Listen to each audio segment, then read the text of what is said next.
বিসমিল্লাহির রহিম। আসসালামু আলাইকুম। আশা করি সকলে ভালো আছেন। আজকে আপনাদের সামনে নতুন একটি বিষয় নিয়ে, যদিও নতুন না, আমাদের সমাজে কৃষক দরিদ্র জনগোষ্ঠীর যে দুরবস্থা সেই বিষয় নিয়ে আলাপ করার জন্য আসছি।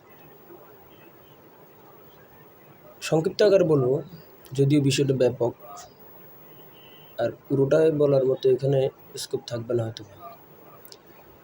ঋণের চাপে যে কৃষক আত্মহত্যা করতেছে, আমাদের কৃষক ঋণের চাপে আত্মহত্যা করতেছে।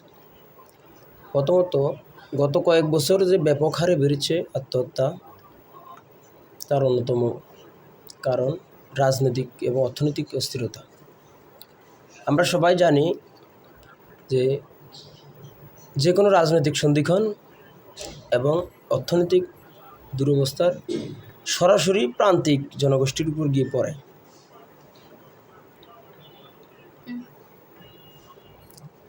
গত বছরের 5 আগস্টের গণঅভ্যুত্থানের পর 1 বছর পার হয়ে গেলেও সরকার অর্থনীতির বেসামাল অবস্থা কিছুটা লাগাম টেনে ধরতে পেরেছে, কিন্তু বেকারত্ব, দারিদ্র্য, মূল্যস্ফীতির লাগাম টেনে ধরা যায়নি। অন্যদিকে সামাজিক সুরক্ষার খাতে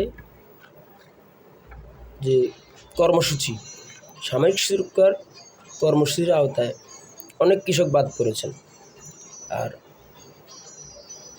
সুবিধাভোগী অনেক মানুষই আমরা জানি সচ্ছল, দরিদ্র নয়।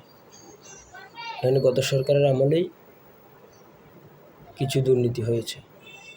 যারা সত্যিকারেরই দরিদ্র, যারা সত্যিকারেরই অভাবে আছে, তাদের নাম সামাজিক সুরক্ষা খাতে আসে নাই, যেটা গণমাধ্যমের সুবাদে আপনারা জেনেছেন। এখানে সংস্কারের বিষয় আছে।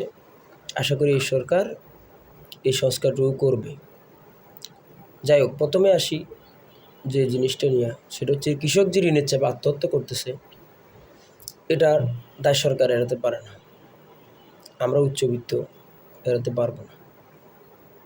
দেখেন, গত সপ্তাহে রাজশাহীর পবায় 2 সন্তান এবং স্ত্রীকে হত্যার পর স্বামী নিজের আত্মহত্যা করেছে, এবং চিরকুট পাওয়া গেল আমরা ঋণের দায়ে না খেয়ে মরে গেলাম।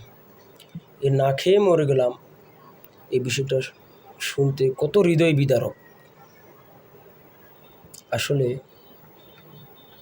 এটা ফিল করতে সে অন্তর থাকা দরকার। আবার সাম্প্রতিক মাসগুলোতে ফসলের ন্যায্য মূল্য না পেয়ে কৃষক ঋণগ্রস্ত হয়ে ঋণের দায়ে আত্মহত্যা করতেছে।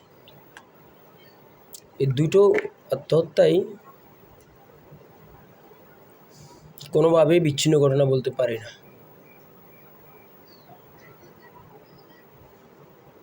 কিন্তু দুঃখজনক বাস্তবতা হলো, নাগরিকের অপমৃত্যু ঠেকাতে সরকারের দিক থেকে যে ধরনের জোরালো উদ্যোগ থাকা দরকার, সেটা একেবারেই অনুপস্থিত। আমরা দেখছি যে দুটি ক্ষেত্রে দারিদ্র আর ঋণের চাপে আত্মহত্যা ও স্বজন হত্যার মতো মর্মান্তিক পথ বেছে নিয়েছে। কৃষক একাধিক সংস্থা থেকে ঋণ নিয়ে ঋণগ্রস্ত। আদিকালে যে মহাজনী সুদী ব্যবসা ছিল, যে সুদের আঘাত অনেক বিশাল।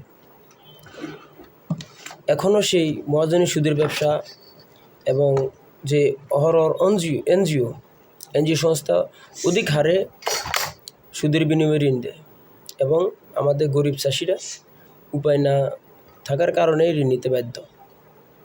এখানে সরকার কম মূল্যে সহজ শর্তে কৃষকের ঋণের ব্যবস্থা করে এবং তার উৎপাদিত ফসলের ন্যায্য মূল্য যাতে সে পায়, তার জন্য সঠিক মূল্য নির্ধারণ ব্যবস্থা করতে হবে।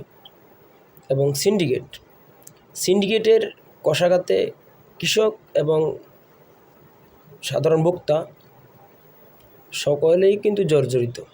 সিন্ডিকেট বাংলাদেশে মহামারী আকার ধারণ করেছে।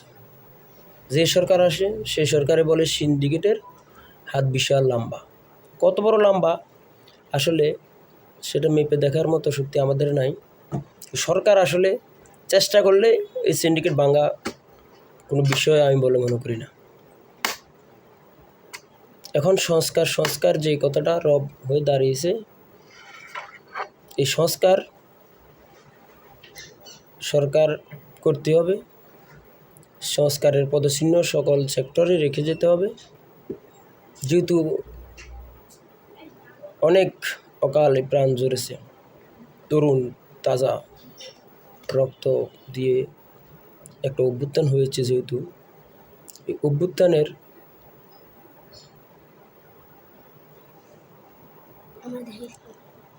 অভ্যুত্থানের যে সফলতা যাতে করে মানুষ পায়